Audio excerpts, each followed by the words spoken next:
You may not have thought as this step as being super important, but it is, and that is your hairstyle. So we're gonna talk about why choosing the right hairstyle is important.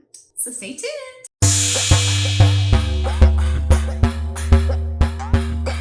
Hey y'all, my name is Dasha. I'm also known as the Hair Doula, and we are somewhere along the way, I don't know what number video this is, but we are doing a 1 hour wash day series where we are going through every step in the 1 hour wash day in detail. So we've talked about clarifying, cleansing, conditioning, and detangling. I think that's it so far. And today we're gonna talk about styling. So if you haven't seen the last ones, go check them out. They're gonna make so many things make sense. We're gonna jump right into styling today. I put out new videos every Monday, Thursday, and Saturday. So if this is the kind of stuff that you wanna see, then go ahead and click the subscribe button. But let's go ahead and jump right in. So everybody needs a style. Even if you don't do anything to your hair, that's still you doing a style, kind of. So a style is not just important for looks and appearance, even though that is a very important aspect. Styles are also important for your hair goals, your growth goals, the health of your hair. So you want to make sure to choose them accordingly. And you also want to make sure that you're choosing your hairstyle based on your skill level, your hair type, your whole hair profile, which we're going to have to get into that at some point, but also your lifestyle. And this is such an important piece as well. These things work together to essentially kind of create like what you really need out of your hairstyles and out of your whole hair routine, honestly, if you keep those things in mind. I'm assuming that you live a busy lifestyle like me, you know, that's pretty much what I talk about on my channel, is how to make your hair routine more efficient and effective at the same time so that you don't have to spend a whole bunch of time doing it. So that applies to your hairstyles too. So I'm not gonna focus so much today on hairstyles that do damage versus hairstyles that don't damage, just because honestly, I feel like there could be a whole series on that. I am gonna speak briefly about things like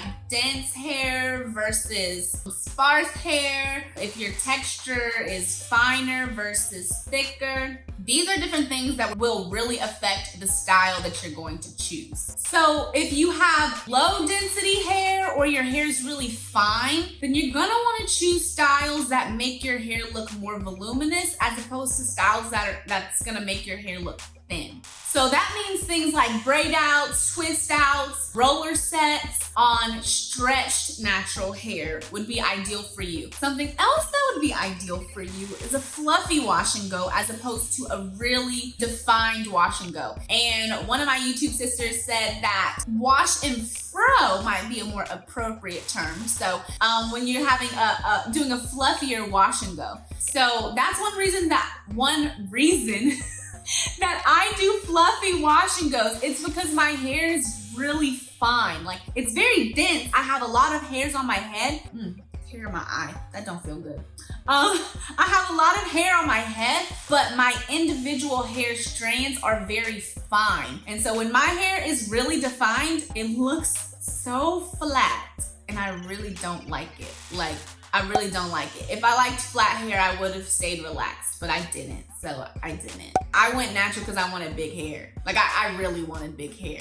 I mean, you know, health and things played a role, and embracing myself obviously played a huge role, but I wanted big hair. I love my big hair. So that's one reason that my wash and goes are not, y'all don't really see me wearing defined wash and goes, because my hair is really fine and I like for it to look big. And that is a quick way to make my hair look big as opposed to having to stretch it and then having to style it in braids or twists or something else and then having to take those out. It's just too much for me. So I'd rather just do my 1 hour wash day, do a fluffy wash and go that's gonna last me a week and keep it moving. On the flip side of that, if you have really thick hair, really dense hair, and you want your hair to appear to be a little bit flatter, more tame, not so full, then you want to make sure that you're doing your styles on wet hair. So you want to do braid outs. If you're doing a braid out, do it on soaking wet hair. If you're doing a twist out, do it on soaking wet hair. If you're doing some type of roller set, soaking wet hair. If you're doing a wash and go, then take your time with soaking wet hair and go through it and define it row by row, you know, piece by piece kind of deal, almost like the shingling method a little bit. And that's gonna help you get your more defined look that you're looking for if you have really big,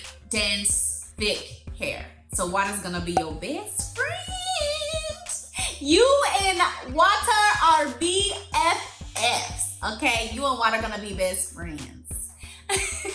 Also, the last tip that I have for y'all is pick out your hairstyle, whatever hairstyle you're gonna do, before you start your wash day. So before you start your wash day, already know, okay, I'm doing a wash and go. Or already know, okay, I'm gonna do a twist out, a braid out, whatever. Because then you can have that in mind throughout your entire wash day, and you can prep your hair accordingly throughout that wash day. And you also are not going to waste time while your hair is like dripping wet trying to figure out what you're gonna do with your hair that day, like being indecisive. Maybe I should do this, or maybe I should do that, or maybe, nope. The decision has been made, I am doing a wash and go. Or the decision has been made, I am doing this quick wash day style, or whatever. I also recommend, bonus tip, final thing that I'm saying before closing out the video, I also strongly recommend that you have 3 styles on hand that you know how to do, that you're super expert at doing, that you feel comfortable doing, like you just know it's gonna come out fire every time. You know how to make it look fire every time. One is your everyday style, the one that you're probably gonna do the majority of the wash days. It's what you wear to school, it's what you wear to work, it's what you wear everywhere, and you know how to do it, you know how to execute it, and you know how to do it well. The second thing I recommend that you have is a fancy style, like a style where you just feel like, I could wear this to a wedding, I could wear this out to a nice date, I could wear this, you know, to a nice event when I have a gown on, so that if you have a special event, you know that there's one hairstyle that you can do, you know, if you decide to do it yourself as opposed to going to go get it done, that it's gonna look bomb, it's gonna look popping, you feel confident in it, you can do it, and you know that's your go-to hairstyle. And so you're not freaking out if something like that comes up. And then the third thing is some type of protective or low manipulation hairstyle. So that could be twists with your own hair or braids with your own hair. It could be something with added hair if you want it to be as well. That's not really something that I don't know how to do that, to be real. I don't really know how to do that. I mean, I kind of do if it's like something with the rubber band method, like my jumbo twist. But other than that, I don't know how to do that. And the reason that I say that is because sometimes you just need a break from your hair. So if you can put some twists in and you know that it's gonna last 2-3 weeks and you don't have to touch your hair anymore, sometimes you just need that break. And whether it's the healthiest thing for your hair or not, sometimes you just need that break. Because I know there was a couple of times where I'm gonna be real with y'all, I was about to chop my hair off again, okay? I was about to be bald-headed because I was sick of it. I was just sick of it. So, you know, sometimes we get there, and that's okay. It's fine. It's cool. It happens. Anyways, that is all I have for you today in terms of styling. If you have any other questions, let me know down in the comments below. Let me know what your signature styles are, and if you'd like me to do any videos on specific styles, I have some things in mind for y'all. I think I want to do a series on quick wash day styles, because I know that sometimes y'all don't like doing wash and goes, but there are other styles that you can do that push your hair away and twists and things. You could still achieve while doing your 1-hour wash day without taking hours and hours on your hair. So I'm going to do some tutorials on those sometime relatively soon coming up. Yeah. So let me know if there's any styles that you want to see below. Please remember to like, comment, subscribe if you want to see more, and share this with someone that you love who you think could benefit from it. Again, I post videos every Monday, Thursday, and Saturday. So check me out next time. Love y'all.